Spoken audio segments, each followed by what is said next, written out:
Hey yo, what is going on today, guys and girls? Welcome back to the channel, and in today's video, man, we have a Togue build on this BMW E46, man. Hopefully you guys all enjoyed this video. If you did, be sure to hit that like button and the subscribe button. I've been noticing that you guys been liking these Togue builds, man, so here we are with another one. Like I said, hopefully you guys all enjoyed this, and I shall catch you guys after the intro.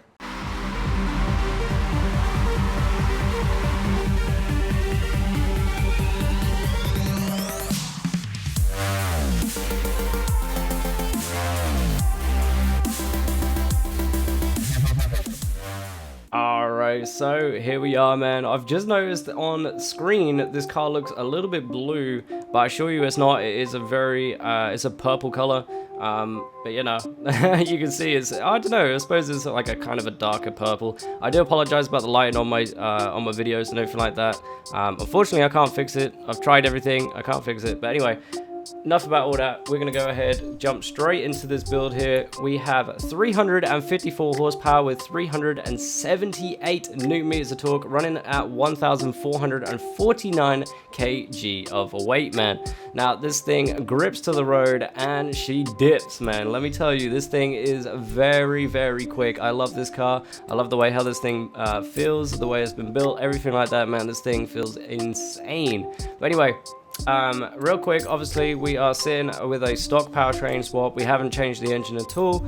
Drivetrain, we've got a stock drivetrain. We've got that rear wheel drive still. We have no turbo in this thing, no turbo at all, and obviously we haven't got that wide body on here either.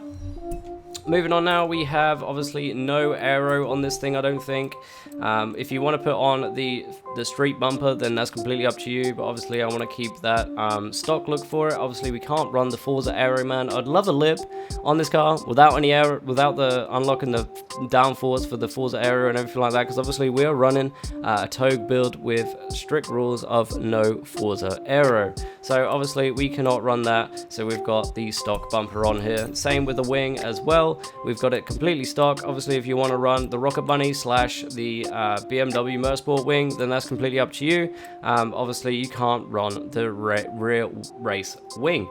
If you want to do that and you are looking to build this car for maybe not Togue racing, and you are building it for obviously the actual A-Class racing on A-Class Adventure or whatever, then obviously you can, if you want to, put the Forza aero on there and then tune the downforce. But just bear in mind that it's going to take you above A-Class, and the other things that you have in here, you might have to swap out a little bit of horsepower or whatever the case may well be. It's completely up to you what you do. But anyway, obviously the aero, obviously I don't have it on for this build. Anyway, moving on now, obviously rear bumper, doesn't matter if you want to put on the street rear bumper as well. Obviously I haven't, because I haven't gone with the other street kit, so for me that seemed to be a bit pointless, so obviously I haven't done that. Moving on now to rims and tires, man. This is the main bit. Right here we got the race tire compound on here. Got to have that race tire compound, got to have all that grip.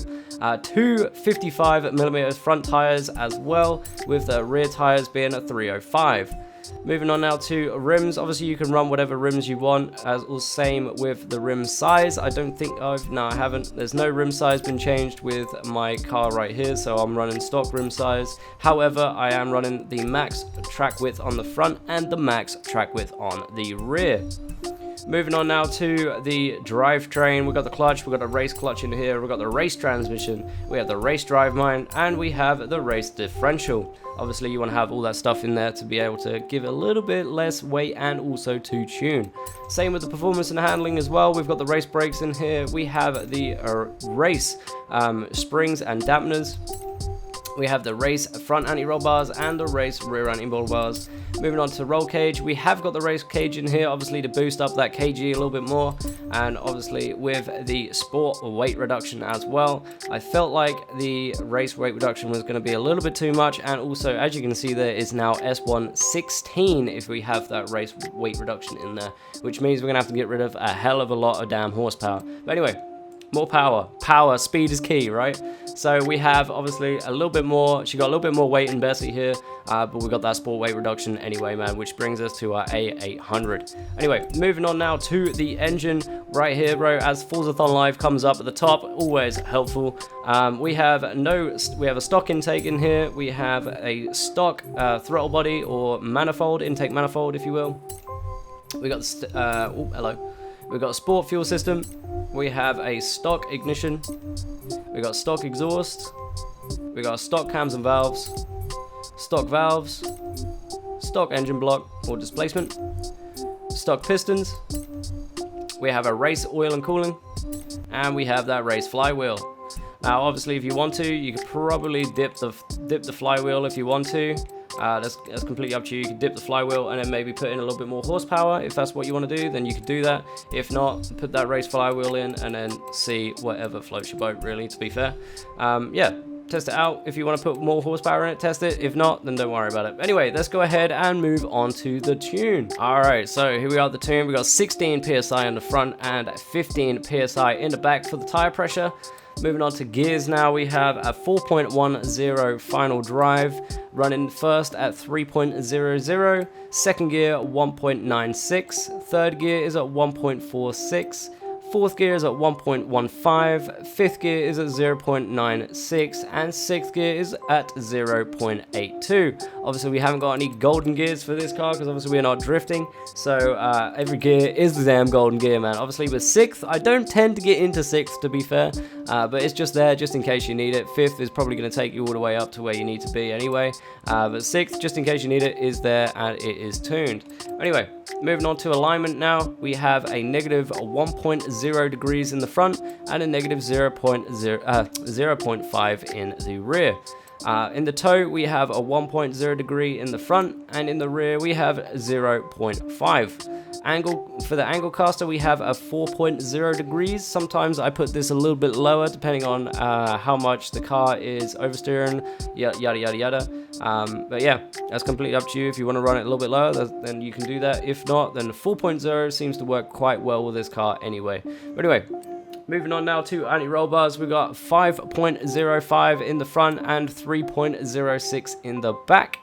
Moving on to springs, we have 81.3, that's 81.3 in the front, and in the rear of the springs we have 76.1. Ride height, obviously we're going to have to slam it, so you got to slam that all the way down, make sure she is dropped. Moving on to dampers now, we have 4.3 in the front and 3.7 in the rear. Bump stiffness, we have a 3.8 in the front, and in the rear we have 3.3. Obviously, if you guys think I'm going too fast, you guys can pause the video at any time, man, to get these points across. Obviously, get the bullet points all 100% exactly how I have them. Obviously, with the aero and the downforce, this is what I was talking about earlier with the Forza aero. This would be where you would tune that sort of thing. But obviously, we're not running that stuff because it is not a damn loud, man. With the Togue that we're doing, that is not allowed. So we got the front in here and the rear are both locked because we haven't got it on. But anyway, moving on to brakes here, we've got 60% in the front for the brake balance, and then in the pressure we have 140%, which is very nice, man. I find it to be very useful for when I'm taking these corners quite, coming up to them quite quickly and then having to brake quite heavily. I like to have a little bit more pressure on my brakes, but if you don't, then that's completely up to you. Obviously, you can put the pressure to whatever you want to. If you want to have it a little bit higher or a bit lower, then obviously that is personal preference for you guys. Anyway, moving on to differential now, we have 100% on the front and deacceleration on the back is 0%, man. Anyway, that is completely everything here for the tune and obviously the internals, externals for the car. So let's go ahead and get on to some Togue sections, man. Alright guys, so here we are at one of these sections I haven't actually shown you guys yet here on the channel. We've got BMW X5 lining up behind us too. He's about to try and take us on. He won't. But anyway, hopefully you guys all enjoyed today's video, man. We're going to go ahead and roll down this little hill section we got going on down here. Yeah, I shall catch you guys after this run.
Alright, so there we go, people. That is the run and all from today's video, man. Hopefully you guys all enjoyed today's video, man. If you did, be sure to hit that like button and the subscribe button. Obviously we did not have a mess up. Well, I don't know, we sort of did, coming through that last little section there with that car. Obviously just scraping some damn paint with him, man. But anyway, that is pretty much it, man. Hopefully you guys all enjoyed this build. If you did build this build, be sure to let me know down in the comments. If you do like the build, be sure to let me know, man. I always love reading the comments down below and seeing that you guys have built the build, everything like that, man. So anyway, thank you guys all for watching, and I shall catch you guys in the damn next one, man. Take care. Peace.